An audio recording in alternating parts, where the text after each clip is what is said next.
Why do we go through so much pain and suffering in our lives? Now, this is a question that I really wanted to address, especially for those that actually are going through an awakening, because it really helps us understand all the challenges that we go through and really what our purpose is here in our life as a human being. Now, for those of you that have a really easy life that you may go through, the truth is that even if you remember God, you are unable to really appreciate all that, the divine really is until you experience the hardships. Now, those real questions that we ask on a spiritual awakening journey about who am I? What am I really doing here? What is my purpose? Why am I going through so much hardship? All of those are really meant to awaken us to the truth.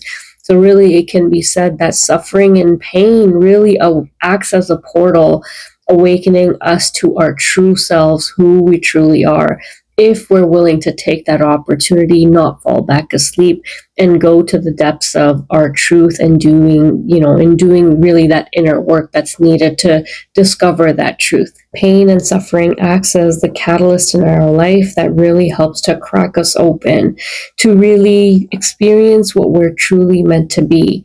Now, if you take a look at a seed, when we bury it underground for it to be planted, it sits there in the dark for quite some time before it can crack open, burst through that soil and really experience the life it's meant to really live as a plant, as a flower, or whatever that seed really is. But it takes it that pressure, being in the dark for some time for it to really experience the light. The truth is we live in a life of, polarities and duality simply because we need to experience the dark to appreciate the light. And so those that go through that really difficult time, those harder challenges, it's so that you can really say enough is enough with the dark, with the challenge, so that you are ready to shift into that light, to shift into that opposite of what you're really supposed to be. Take a look at those who stay in toxic relationships and toxic cycles for quite some time. You ultimately reach a point of experiencing the same thing over and over until you're ready to make that shift. The same happens for those that are in business, for those that make changes in their social lives or social movements. You get to a point of experiencing enough pain till you're ready to finally make that shift because you want to experience something else. And so really, if we take a look at suffering in a positive light, that pain in a positive light, it can be said that that is acting as a portal.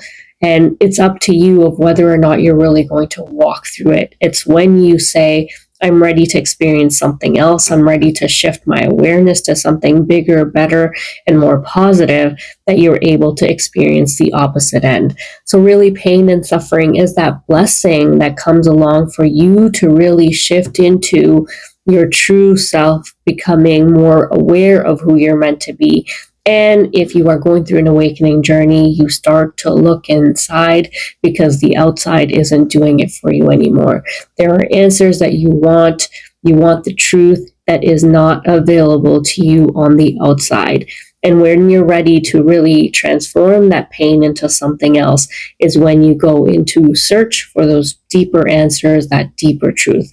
Whether you're a light worker, whether you're a twin flame, a healer, you have to go through the tougher challenges because that is going to lead you to your own truth.